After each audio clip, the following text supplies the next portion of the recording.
Aleluia! Hoje é 13 de setembro. Eclesiastes capítulo 5 diz: quando fizeres um voto ao Senhor, não tardes em cumpri-lo, porque Deus não se agrada de voto de tolos.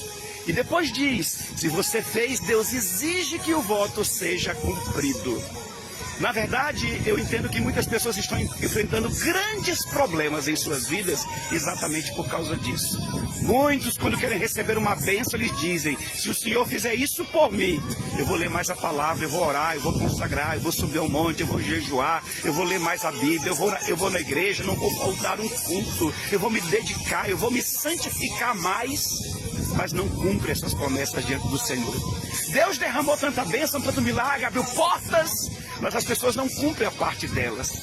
E Deus está dizendo nesse texto que Ele vai exigir que o voto seja cumprido. Hoje nós estamos completando 12 dias que Deus colocou no nosso coração para fazer. Eu acredito que as pessoas consideram Deus como um menino em certas horas. Eu vou prometer alguma coisa para Deus e Deus não vai cobrar. E Deus está preocupado, Deus está orando, Deus está lendo a Bíblia, Deus está indo na igreja, Deus ser fiel dizimista, e Deus está preocupado com isso? Claro! Se você cobra de Deus, muitas das vezes a palavra dele, Deus, o Senhor não vai cumprir com a tua palavra? Como Deus não cobrará de você aquilo que você prometeu a Ele? E nesse texto eu acho tremendo isso. Ele diz que aquele voto que foi prometido, Deus está dizendo, Ele exige. Meu irmão, pronto. Ele exige que você cumpra o voto que você prometeu. Dê o que der, aconteça o que aconteceu. Lembre-se do que aconteceu com Jonas. E quando as pessoas desconsideram isso, ele está dizendo bem claramente, porque ele não se agrada de voto de tolos. Que não se apresse a tua boca a pronunciar palavras diante do Senhor. Ele até mesmo diz, é melhor do que você não votes, do que votar e não cumprir. Então veja bem, você fez votos ao Senhor dizendo, Senhor, se o Senhor me der isso, me der aquilo outro, eu vou ser fiel nisso e naquilo. Por que Deus cumpre a parte dele e você não cumpre a sua? Aí depois parece que não quer entender, não quer aceitar, que depois vem guerras, vem batalhas, vem dificuldade. Aquilo que era uma bênção se torna uma maldição. Aquilo que Deus deu, a pessoa acaba perdendo, porque não honrou ao Senhor. Meu amado, entenda, você está fazendo um acordo com Deus. E Deus com certeza cobrará isso de você. Eu estou aqui porque Deus me colocou nesse propósito de 12 dias subir ao monte. E hoje eu estou completando mais um. E olha que coisa linda, querido. Uma centena de pessoas está descendo do monte aqui. Você acha que Deus não se agrada disso? Quando você estabelece um propósito diante do Senhor, em buscar, em servir, em adorar, em ser fiel em tudo. E se você for fiel nos votos, nos propósitos que você estabelece diante de Deus, Deus derramará bênção sem medida sobre a sua vida. Procure estudar a história de Jonas, porque tentou fugir do Senhor. Foi engolido por um peixe. Quando ele disse que iria consertar com Deus, o peixe deixou ele no lugar onde ele tinha que cumprir o propósito diante do Senhor.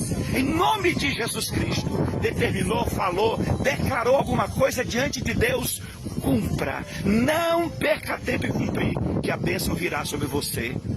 Por que Deus abençoou a vida de Daniel tremendamente no meio da escravidão? Por que Deus abençoou? Ele estabeleceu um propósito de orar 3 vezes por dia. Por isso Deus o abençoava. Por que Deus confirmou o trono de Davi? Até hoje o povo de Israel fala sobre isso. Davi orava 3 vezes por dia. Sadraque, Mesaque e Abidnego, junto com Daniel, oraram, jejuaram por 3 anos. Meus amados, nada acontece por um acaso. Deus quer ver sim da parte de nós dedicação, empenho, zelo, renúncia. Não é fácil chegar e ler a Bíblia a qualquer momento, não. É uma batalha orar, é uma batalha jejuar, é uma batalha estabelecer metas e cumprir diante do Senhor. Mas todos aqueles que cumprem mediante a palavra serão abençoados em tudo. São os irmãos peruanos.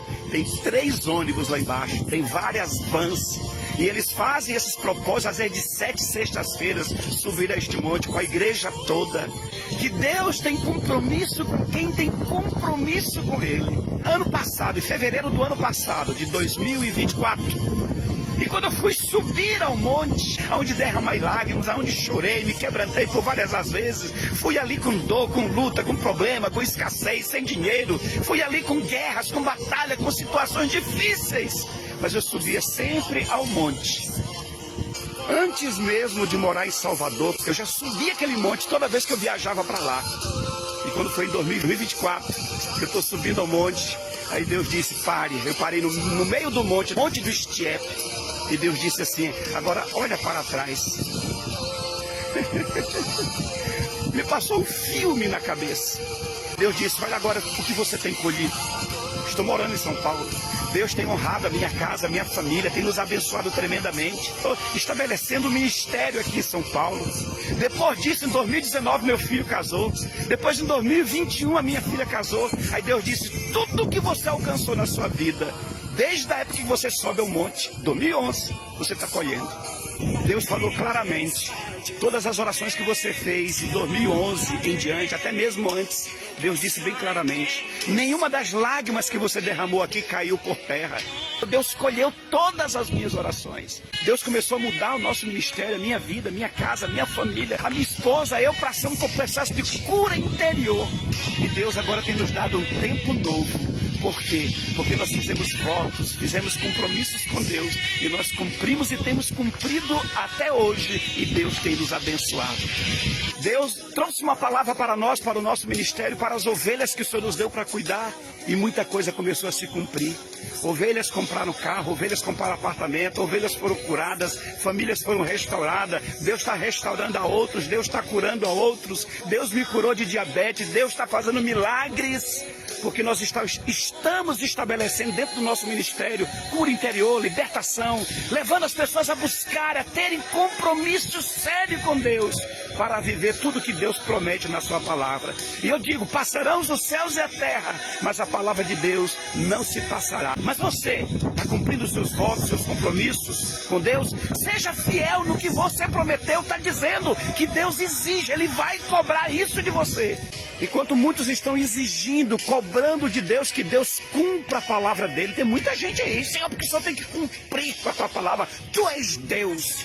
E você não é homem, então, para cumprir com as suas palavras diante do Senhor? Deus está olhando lá de cima e está vendo um monte de gente relaxada, descompromissada, principalmente líderes cristãos que não são dizimistas e cobram fidelidade das suas ovelhas. Se ele não é fiel, manda os outros orar, mas ele não ora, manda os outros buscar o Senhor, mas ele não busca, manda os outros ser fiel, mas ele não é.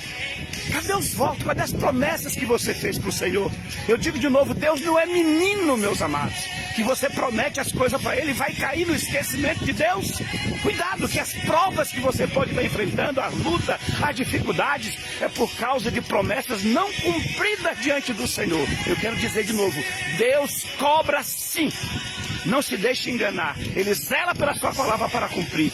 Meus amados, Deus falou comigo que eu vou repetir de novo isso. Meu Deus do céu. O diabo vai fazer de tudo, se não já está fazendo, para que você não cumpra os seus propósitos, seus acordos, seus votos, suas alianças com Deus. Por quê? Você está quebrando uma aliança com Deus. Meu Deus do céu, você acha que isso não terá consequências? E você estará dando direito legal ao diabo para ele tocar nas suas vidas. Ele vai amarrar, ele vai prender, ele vai trazer, até trazer maldições. Ele poderá trazer. Por quê? Porque você está quebrando alianças com Deus, meu amado. Tudo vai vir para impedir de que você cumpra esses propósitos. Essas quebras de aliança, tudo isso que você rompeu nesse período todo, tem o dedo do inimigo no meio, porque é uma guerra espiritual. Então se supere e cumpra aquilo que você prometeu diante do Senhor. Preste atenção, meu amado. Mas ele está dizendo que por causa dessas quebras de aliança, desses votos que você faz com Deus, ele poderá destruir as obras das suas mãos. Você já não está passando por algumas situações difíceis? Então tem que consertar com o Senhor. Davi, quando quebrou a aliança com Deus, morreram 70 mil pessoas. Ele teve que consertar com o Senhor, para que a maldição, para que o peso saísse de cima da nação. Eu dou um conselho, na verdade. Se jogue na presença do Senhor, procure consertar com Deus naquilo que você falhou, que diz que ia fazer isso, aquilo, aquilo outro. Seja fiel, não brinque com Deus não se brinca. Deus não é menino, leve a sério o que está escrito na palavra.